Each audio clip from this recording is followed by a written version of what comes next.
जैसे अभी आपने कहा कि हम जनता के बीच में क्या क्या काम लेके जाएंगे, वो आने वाले समय में जिस तरीके से हमारे को अगर पार्टी मौका देती है तो पूरा रोड मैप हमने तैयार कर रखा है और निश्चित ही हम झज्जर की जनता की सेवा करेंगे। और विधायक की चुने हुए प्रतिनिधि की बहुत सारी जिम्मेवारियां होती हैं, मेरे को नहीं लगता उन पे हमारा जो विधायक है वो खरा उतर रहा है। लोग हमारे विधायक के पीछे घूम रहे हैं, हमारा लोग विधायक लोगों के बीच में है नहीं हमारा विधायक। जैसे हमारे यहाँ सब लोग कहते हैं भाई हुड्डा का गढ़ गढ़ गढ़ के नाम पे झज्जर के साथ धोखा हुआ है। पिछले 10 साल कांग्रेस की सरकार भी रही, उसमें भी गढ़ के नाम पे हमारे को अपने के नाम पे ठगाई गया झज्जर वालों को। मैं तो ये पूछ रहा हूँ, चलो आपके चैनल के माध्यम से पूछ लेता हूँ, अगर हमारी बहन माननीय विधायक जी ने अगर पिछले 10 साल में मुख्यमंत्री जी के सामने अगर कोई मांग रखी हो तो वो उसको जनता के सामने सार्वजनिक करे। तो हर जिले की अपनी अपनी परिस्थितियाँ होती है। वहाँ जब जो नेता अगर किसी पार्टी से आया और वो डिजर्व करता है किसी चीज़ के लिए तो उसको यहाँ पार्टी में स्थान मिलता है। हमारे यहाँ सबका सम्मान किया जाता है। जैसे आपने भव्य बिश्नोई जी का नाम लिया, धर्मवीर जी का नाम लिया, वो नेता है अपने क्षेत्र के।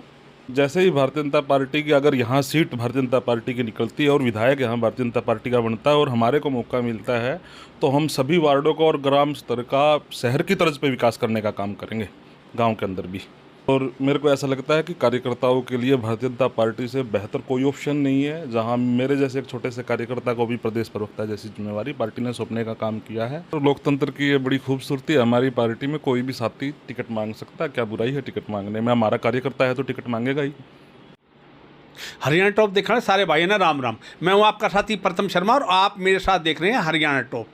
जैसे जैसे विधानसभा चुनाव नज़दीक आता जा रहा है वैसे वैसे हर पार्टियों में टिकट चाहने वालों की लंबी सूची जो है वो होती जा रही है। कांग्रेस की बात करूं तो कांग्रेस में सीटिंग गेटिंग का फार्मूला होने की वजह से यहाँ की वर्तमान विधायक और प्रदेश की पूर्व मंत्री गीता भुक्कल की टिकट करीब करीब फाइनल है और ये आम कार्यकर्ता भी कांग्रेस का मान चुका है। लेकिन भाजपा में यह सूची लंबी होती जा रही है और कौन कौन इस लिस्ट में जुड़े हुए हैं ये समय समय पर हम आपको दिखाते रहे हैं।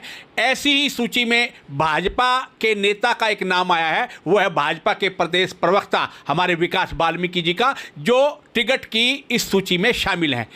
भाजपा इन्हें टिकट क्यों दे और आने वाले समय में ये अपनी क्या परफॉर्मेंस जो है पार्टी के सामने निभा पाएंगे, इन बातों को जानने के लिए हम बात करेंगे विकास वाल्मीकि जी से। विकास जी, आपका हरियाणा टॉप में स्वागत है। नमस्कार जी। प्रथम जी, सबसे पहले मैं द हरियाणा टॉप के सभी दर्शकों को नमस्कार करता हूं जी। विकास जी, विधानसभा चुनाव एक तरह से दहलीज पर आकर के खड़ा हो गया है। कांग्रेस की बात करूं तो कांग्रेस में लगभग टिकट जो है वो गीता भुक्कल की फाइनल हो चुकी है, लेकिन बीजेपी में टिकट चाहने वालों की एक लंबी सूची है जिसमें आपका नाम भी जो है वो जुड़ करके आया है। तो पार्टी आपको टिकट क्यों दे, इसके क्या कारण है ये बताइए आप। देखिए प्रथम जी, हमारे यहाँ पर ना सबसे पहले जो संगठन के कार्यकर्ता हैं, हम सभी देखिए रूलिंग पार्टी है, दिन प्रतिदिन भारतीय जनता पार्टी का ग्राफ प्रदेश के अंदर देश के अंदर बढ़ रहा है, इसलिए हमारे यहाँ टिकट मांगने वालों की सूची भी ज़्यादा लंबी है और परिवार भी ज़्यादा बड़ा है। उसी परिवार में इसी कड़ी में मैं भी पार्टी में 2008 से काम कर रहा हूँ। मेरी भी इच्छा है कि पार्टी मुझे चुनाव लड़ने का मौका दे और झज्जर की जनता की मैं सेवा कर सकूँ। आपके पास आपने 2008 की बात की कि 2008 से, क्योंकि मैं जैसे मेरी पत्रकारिता का मुझे लंबा अनुभव हो चुका है, मैं देखता आ रहा हूँ कि शायद कैप्टन अभिमन्यु के चुनाव से आप निरंतर जो है भाजपा में सक्रिय हैं। तो किस प्रकार की सक्रियता और पार्टी के लिए आपने कौन कौन से काम किए उसके बारे में विस्तार से बताएं। देखिए, भारतीय जनता पार्टी ने मुझ जैसे एक छोटे से कार्यकर्ता को बड़ा सम्मान दिया। पार्टी में अहम भूमिकाओं में जिम्मेवारियों पे मैं रहा। मंडल में महामंत्री से शुरुआत मैंने की, उसके बाद एससी मोर्चे में जिला महामंत्री, 3 बार मैं एससी मोर्चे का जिला अध्यक्ष रहा, मेन बॉडी में जिला उपाध्यक्ष भी रहा। उसके बाद पार्टी ने प्रदेश प्रवक्ता की जिम्मेवारी मेरे जैसे एक साधारण कार्यकर्ता को सौंपी और मेरे को ऐसा लगता है कि कार्यकर्ताओं के लिए भारतीय जनता पार्टी से बेहतर कोई ऑप्शन नहीं है। जहां मेरे जैसे एक छोटे से कार्यकर्ता को भी प्रदेश प्रवक्ता जैसी जिम्मेवारी पार्टी ने सौंपने का काम किया है और आज हमारी पार्टी में इतनी आज़ादी है। कुछ लोग हमारे यहाँ आप देख रहे हैं मीडिया के साथी, और आप तो बहुत वरिष्ठ हमारे यहाँ झज्जर के पत्रकारिता में विषम पितामह का रूप हैं आप। और आप जैसे कवर कर रहे हैं, खबरें दिखाते हैं कि कार्यकर्ताओं को दूसरे पार्टी में कितना सम्मान मिलता है, आप उन लोग चीज़ों को भी कवर करते हैं। हमारे यहाँ तो मुझ जैसे छोटा सा कार्यकर्ता आज देखिए भाई टिकट के लिए आवेदन कर रहा है और टिकट मांग रहा है। विकास जी, आपने बात करी कि पार्टी बड़ी है, विशाल समुंदर है और पार्टी के कार्यकर्ता को हर एक को सम्मान दिया जाता है, छोटे कार्यकर्ता को सम्मान दिया, लेकिन आपकी पार्टी में ऐसे आरोप हैं, आपके ही कार्यकर्ता ऐसे आरोप लगाते हैं कि कई बार ऐसा हो चुका, किसी की बात करूं, चाहे मैं आदमपुर की बात करूं, चाहे भव्य बिश्नोई को मंत्री बनाने की बात करूं, कुलदीप बिश्नोई को राज्यसभा भेजने की बात करूं, या धर्मवीर की कांग्रेस में रहते हुए ज्वाइनिंग भाजपा में होने की बात करूं, कि नए आदमी को तुरंत लपक करके टिकट दे दी जाती है और पुराने कार्यकर्ता मन महसूस करके बैठ जाता बेचारा, उसको वो पार्टी में वो स्थान नहीं मिल पाता। ऐसा भी आपकी पार्टी में आरोप लगते रहे, या क्या ये बात है या नहीं है? देखिए, हर जिले की अपनी अपनी परिस्थितियाँ होती है। वहाँ जब जो नेता अगर किसी पार्टी से आया और वो डिजर्व करता है किसी चीज़ के लिए, तो उसको यहाँ पार्टी में स्थान मिलता है। हमारे यहाँ सबका सम्मान किया जाता है। जैसे आपने भव्य बिश्नोई जी का नाम लिया, धर्मवीर जी का नाम लिया, वो नेता है अपने क्षेत्र के। नहीं तो आपको लगता है कि ऐसा नहीं लगता कि मान लो, मैं अभी देख रहा हूं कि जो आपकी पार्टी में जो जिस प्रकार की सूची आती जा रही है, कि जिस प्रकार के लोग आते जा रहे हैं पार्टी के टिकट चाहने वाले, एक आपके राजकुमार कटारिया जी का भी नाम, जो हाल ही में जिन्होंने कांग्रेस छोड़ करके बीजेपी ज्वाइन की है, और मैं एक वीरेंद्र कलसन जी है उनकी बात करूँ तो वो अभी वीआरएस लेकर के आपकी पार्टी का प्रचार प्रसार करें, वो भी टिकट के चाहने वालों में। तो क्या ऐसा नहीं लगता कि मान लो इनमें से कोई बाजी मार ले गया तो आम पार्टी का जो कार्यकर्ता, जुड़ा हुआ कार्यकर्ता है, उसको बड़ा धक्का लगेगा? देखिए, लोकतंत्र है और लोकतंत्र की ये बड़ी खूबसूरती है। हमारी पार्टी में कोई भी साथी टिकट मांग सकता है, क्या बुराई है टिकट मांगने में? हमारा कार्यकर्ता है तो टिकट मांगेगा ही। मैं ये इस बात पर आपकी बात को यकीन भी कर लूं कि पार्टी आपको टिकट भी दे देती है, मान लो आपको मौका दिया जाता है, तो जनता के बीच कौन कौन से काम आप लेकर के जाएंगे? देखिए, जिस तरीके से अभी आपने कहा कि हम जनता के बीच में क्या क्या काम लेके जाएंगे, वो आने वाले समय में जिस तरीके से हमारे को अगर पार्टी मौका देती है तो पूरा रोड मैप हमने तैयार कर रखा है और निश्चित ही हम झज्जर की जनता की सेवा करेंगे।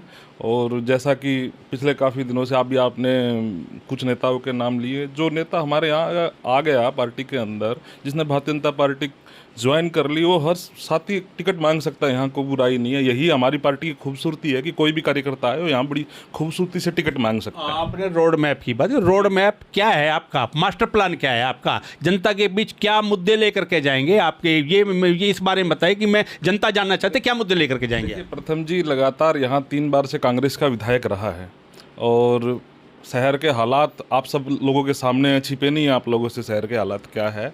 और जैसे ही भारतीय जनता पार्टी की अगर यहाँ सीट भारतीय जनता पार्टी की निकलती है और विधायक यहाँ भारतीय जनता पार्टी का बनता है और हमारे को मौका मिलता है, तो हम सभी वार्डों को और ग्राम स्तर का शहर की तर्ज पे विकास करने का काम करेंगे, गांव के अंदर भी। आपने बता दिया 3 बार की कांग्रेस विधायक है, तो पार्टी में सरकार तो आपकी थी 10 साल से आपकी सरकार की, तो क्या ये मान लो झज्जर शहर का विकास नहीं हुआ, हल्के का विकास नहीं, तो क्या ये आपकी पार्टी के नेताओं पर ये ठीकरा नहीं फोड़ा जा सकता? नहीं, हमारे पे ठीकरा बिल्कुल भी नहीं फोड़ा जा सकता। प्रथम जी देखिए, आपको याद होगा जब हमारी माननीय विधायक जी यहाँ से विधायक बनी, उसके बाद वो मिनिस्टर बनी थी, उसके बाद शहर में अनऑथराइज कॉलोनियों का बड़ा बुरा हाल था और हमारी सरकार आई। उसके बाद हमने 2019 के प्लान के बाद जो 19 की टर्म्स हमारी रही, उसके बाद भी हमने शहर में अनऑथराइज कॉलोनियों को ऑथराइज करने का काम किया है आपके सामने, और भी बहुत जल्द उनके अंदर विकास कार्य भी शुरू होंगे। जैसे गलियों का विकास है, सीवर लाइन है, पानी की समस्या, वो सब दूर की जाएगी। अगर ऐसे में झज्जर की जनता भारतीय जनता पार्टी के प्रत्याशी पर विश्वास जताती है और ये सीट हमारी झोली में आती है, तो निरंतर यहाँ विकास का पहिया घूमता रहेगा, आप देखिएगा। नहीं, आप विकास के नाम पे वोट मांगे या विकास कराने के नाम पे वोट मांगे, कि या आप पार्टी की उपलब्धियों को लेकर के वोट मांगे कि पार्टी आपकी सरकार ने इसका मतलब जनता के लिए कुछ नहीं किया? देखिए, हमारी सरकार ने पिछले 10 साल के अंदर हरियाणा प्रदेश के अंदर 90 के 90 हलकों में एक समान काम किया है। और मैं तो ये पूछ रहा हूँ, चलो आपके चैनल के माध्यम से पूछ लेता हूँ, अगर हमारी बहन माननीय विधायक जी ने अगर पिछले 10 साल में मुख्यमंत्री जी के सामने अगर कोई मांग रखी हो, तो वो उसको जनता के सामने सार्वजनिक करे। मुख्यमंत्री तो सबका है ना, पूरे प्रदेश का मुख्यमंत्री, कोई किसी पार्टी का मुख्यमंत्री तो नहीं। आप कहते हो कि मुख्यमंत्री के सामने कोई बात करके, विधायक ने तो यहाँ की जन समस्याओं के फोटो तक खींच करके विधानसभा के पटल पर रखे हैं, विधानसभा में आवाज़ उठाई है, वो सारी बातें हुई हैं और एक एक चीज़ बाकायदा पब्लिक के सामने मीडिया के माध्यम से जो ना विधायक ने पेश भी करी हैं। नहीं, बिल्कुल की है, आपने अभी बताया मेरे को की है, तो उन पे भारतीय जनता पार्टी ने निश्चित ही काम करने का काम किया है। जैसे शहर में दिल्ली गेट के रोड की समस्या थी, वो काम हुआ। अम्बेडकर चौक की रोड की समस्या थी, वो भी काम हो रहा है। कौन से ऐसे काम हैं जो आप झज्जर हल्के में मानते हैं कि जिनको जो आप ये मूलभूत सुविधाएं हैं जो भी आप मानते हैं कि उनको प्राथमिकता के आधार पर उनको ठीक करने की ज़रूरत है, उनको काम करने की ज़रूरत है? देखिए, प्रथम जी, एक विधायक की, चुने हुए प्रतिनिधि की बहुत सारी जिम्मेवारियां होती हैं। मेरे को नहीं लगता उन पे हमारा जो विधायक है वो खरा उतर रहा है। लोग हमारे विधायक के पीछे घूम रहे हैं, हमारा लोगों के बीच में है नहीं हमारा विधायक। चलो, विधायक नहीं है, आप बता दो कि कौन सी ऐसी ज़रूरतें हैं कि जो झज्जर हल्के के लिए आपको यदि मौका मिलता तो आप वो पूरी करा पाएंगे? एजुकेशन सेक्टर देख लीजिए आप, हेल्थ सेक्टर में देख लीजिए, किसी भी सेक्टर में चले जाइए आप। मेरे को नहीं लगता जितना काम यहाँ होना चाहिए था। जैसे हमारे यहाँ सब लोग कहते हैं भाई हुड्डा का गढ़ के नाम पे झज्जर के साथ धोखा हुआ है। पिछले 10 साल कांग्रेस की सरकार भी रही, उसमें भी गढ़ के नाम पे, हमारे को अपने के नाम पे ठगाई गया झज्जर वालों को। तो आने वाले समय में सरकार से क्या उम्मीदें रखते हैं? अभी तो समय तक 2 महीने बचे, क्या पर झज्जर के आप कुछ करा पाएंगे झज्जर के लिए? बिल्कुल, निरंतर देखिए, जो हमारे यहाँ विकास का पहिया है, लोगों ने जिला परिषद, नगर परिषद की सीट यहाँ भारतीय जनता पार्टी के खाते में दी है और अभी शहर में काम चले हुए हैं, विकास के कार्य सभी चले हुए हैं और आने वाले समय में निश्चित मेरे को लग रहा है कि बहुत स्पीड से प्रदेश के अंदर नायब सैनी जी विकास के कार्य कर रहे हैं और निरंतर हमारी रैलियाँ भी चल रही है, आप देख रहे हैं, नॉन स्टॉप कार्यक्रम हमारे चले हुए हैं।